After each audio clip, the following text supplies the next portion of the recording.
Derrick Rose was the youngest MVP in NBA history, which leads to the question, what if Derrick Rose never got injured and could he have went down as one of the greatest point guards of all time? Well, today Derrick Rose is getting some new knees and we're gonna find out. Real quick before the video does start, a lot of you guys watching the videos are not subscribed to the channel and we are like really close to 5K subs. So if you are new to the channel or just have not subbed yet, hit that sub button. Rose came out looking amazing this season, averaging 27.8 points per game and 8.6 assists. The Bulls were going back and forth all season with LeBron and the Heat for the 1 seed in the East, and the Bulls would ultimately end up winning the race for the 1 seed in the East. But the Heat would have the MVP this season with LeBron James. The Bulls would get through their first series easy, sweeping the Sixers 4-0. Next round would be a little more tough for the Bulls as they would play Dwight Howard and the Magic, but Joakim Noah did a pretty good job defending Dwight Howard in the paint, and Drose did his thing on offense as well, which helped the Bulls to get a 4-1 series victory and move on to the Eastern Conference Finals. And their opponent in the Eastern Conference Finals would be the Heat, who just took down the Boston Celtics in 7 games.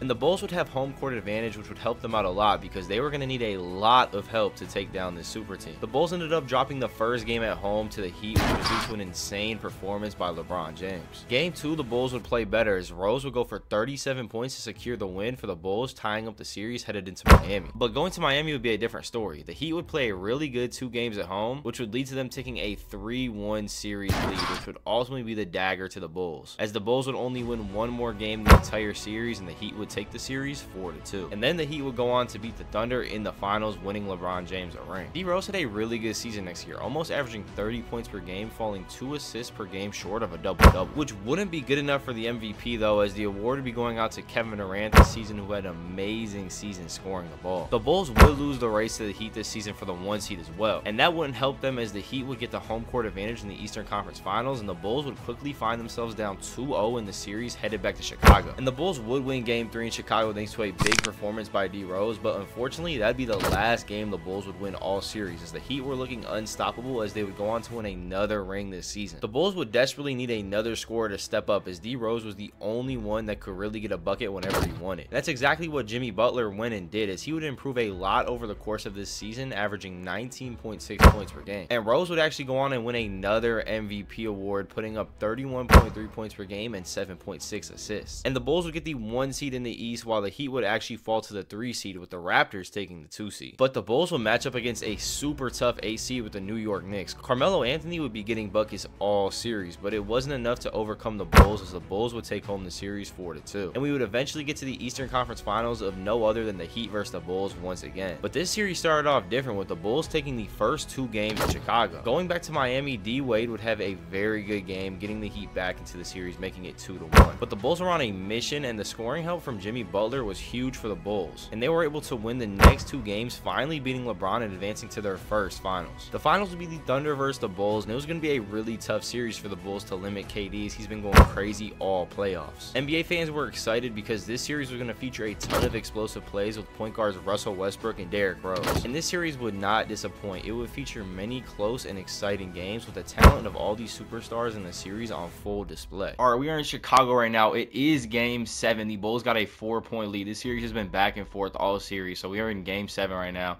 as Westbrook hits a floater, making it a 2-point lead only for the Bulls. And Drose with the ball. I honestly do not know how many points he has tonight with a good pass though, but it gets stripped by Westbrook. What a play from Russ. He's dribbling up the court. He looks like he's going to tie the game. He had a free dunk and pulls a mid-range. I don't know what he's doing. Jimmy with the board, throwing it to Rose. Rose to the bucket. And he's going to get fouled going to the line. I thought he was about to body KD. All right, Thunder with the ball. 4-point game again after Drose made the free throws. Westbrook down low in the post on Rose, going up with the hook, and he's going to make it. A bucket from Drose almost secures the Bulls a ring, as Rose is coming off the screen, pulling up for a contested mid-range shot. He's going to miss. The Cephalosha with the ball. I mean, we got Westbrook and KD on the team. Probably should give the ball up, right? Westbrook down low in the post, throwing up to the beat. What the... Who is that? Why is he shooting? Hey, this is a D-Rose video, so we want to see D-Rose win, but what is that? You have Kevin Durant and Russell Westbrook on your team, and we're letting this dude named The Beat shoot it from a mid-range contested pull-up in Joakim Noah's face. Game is still not over. This one secures it, though. He misses. They have a shot. They got no timeouts. They got to throw it up the floor. Cephalosha from half court. and he just rims it in and out, almost sends it to OT. But D Rose grabs his first ring. Hey, and maybe this is the start of a dynasty in Chicago. You never know. Over the offseason, there were some moves made as LeBron would go to Cleveland, and the Bulls would also make a move getting Pau Gasol. And D Rose would also win another MVP this season, bringing his MVP total up to 3 already. In the Eastern Conference, the Bulls would be taking the 1 seed, and the Cavs are going to be taking the 2 seed. The Bulls would get to the Eastern Conference Finals this season, and so would the Cavs. And one of the big reasons LeBron left the Heat was to play with star point guard Kyrie Irving, and it showed because Kyrie had a great game in Game 1 in Chicago with a 32-point game, taking a 1-0 series lead for the Cavs. Bron would come back with a game of his own in Game 2, recording a triple-double, which would help the Cavs take a 2-0 lead. And after going down 2-0, the Bulls were only able to win one more game this series and would be getting sent home 4-1. And that was very disappointing for the Bulls, coming off a ring last season and after looking so dominant this whole regular season. D Rose has been the best point guard in the NBA the past couple years, but this year he has some competition. Steph Curry would take home the MVP this year, putting up over 30 points per game and 7 assists. The Bulls got the 1 seed again, and the Cavs got the 4 seed, meaning the Bulls and Cavs would match up against each other in only the second round of the playoffs this season. We would pick up in Game 6 where the Bulls would have a 3-2 series lead, and D Rose would have an amazing game, dropping 43 points in Cleveland to secure the win and advance on to the next round. And in the Eastern Conference Finals, the Bulls would beat the Raptors pretty easily 4-1, advancing onto the finals once again, where they would play a familiar opponent, and this series was just as close as the last one, taking 7 games to decide. Alright, the Thunder have the ball up 1 with a minute left in Game 7. So these teams have met twice now in the finals when they both came down to Game 7 in the final minutes. If Kendrick Perkins misses that shot right there, the Bulls get the rebound. Taj Gibson pushing it up the floor. Definitely want to get it to D Rose or Jimmy Butler right now to get this basket. D Rose coming off the screen, going to the hole, pulling up. He had a wide open dunk and he just pulls up. I don't know what he's thinking. Thankfully, Joakim Noah got the board as he's gonna drive to the hole and get fouled. Alright, he made the first free throw. This one is for the lead, and he does take the lead right there for the Bulls. Alright, Kevin Durant with the ball now, down 1, going to the hole, gets a dunk. The Thunder are gonna be up 1 now. D Rose with the ball, trying to get to the bucket, pulling up again. I don't know what's up with this guy just pulling up when he has a wide open lane to go take a layup, but he does pull up for his 33rd point of the night. We see Westbrook with a 28-12 assist game, so a pretty good game from him as well. But KD with the ball, trying to make this a 1-point lead. Westbrook's gonna miss though with the pull-up. Ibaka or Perkins, or yeah, it's Ibaka just got the board, puts it in, and it's a 1-point lead again for the Thunder. This game's going back and forth in the final minute. D Rose with the ball, spin move, get into the hole, floater, and he's gonna knock it down. The Bulls take a 1-point lead once again. The end of this game has been absolutely crazy, like 6 lead changes, and we've been only watching for a minute. But KD with the ball, trying to cause another lead change, pulls up for like a fadeaway from half court.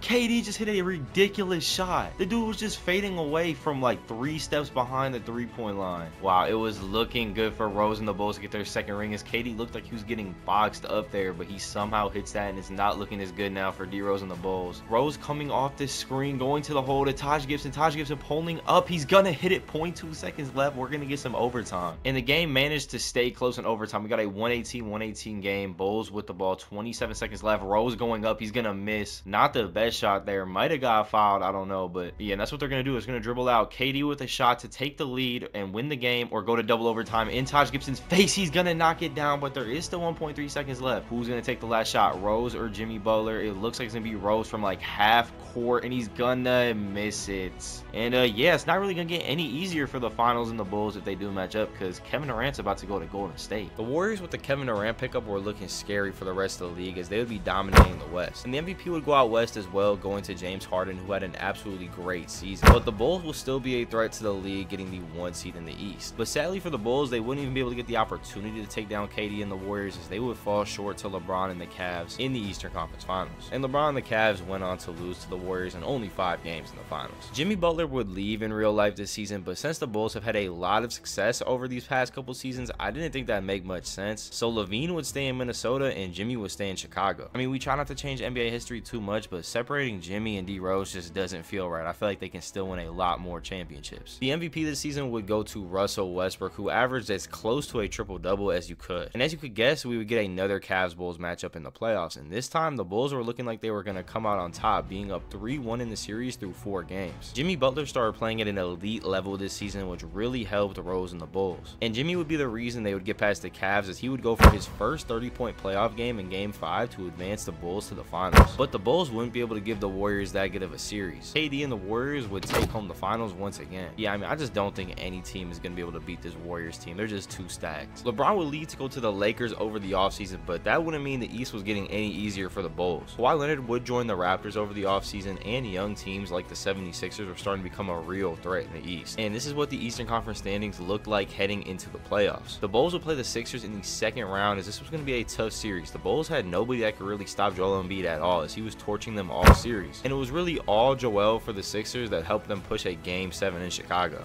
All right, this is Game 7, a really high-scoring Game 7, but the Bulls are looking like they're going to pull through. They're up 15 with 4 minutes left, or a little under 4 minutes left. So, yeah, that's how the game ends, a 15-point game, 149-134. I don't even know, like, what the highest-scoring playoff game of all time is, but that's got to be up there in regulation. And Embiid went crazy, 47 points, 12 boards, 2 assists, 3 blocks. But just like in real life, the Sixers selling his bag. The Eastern Conference Finals was the Raptors versus the Bulls, two very good teams that were trying to make it to the finals. And this would be another very close series with these teams going back and forth as the Eastern Conference was starting to get very competitive. But the Bulls were able to pull away with a Game 6 victory to take the series and advance on to the finals. The Warriors were still way too good to be beat in the finals, as KD was fully healthy for this series and he would torch them. And also they had Steph Curry, who was lighting the floor up from three-point range all series long, which led to a 4-1 series victory for the Golden State Warriors and a Steph Curry Finals MVP who had a crazy series. Yeah, and Ben Simmons just won the MVP of the league. I think we're getting a little unrealistic. It might be time to stop this soon. And we're down 3-1, 3-2. We bring back to a Game 7. The Bulls get eliminated in the first round.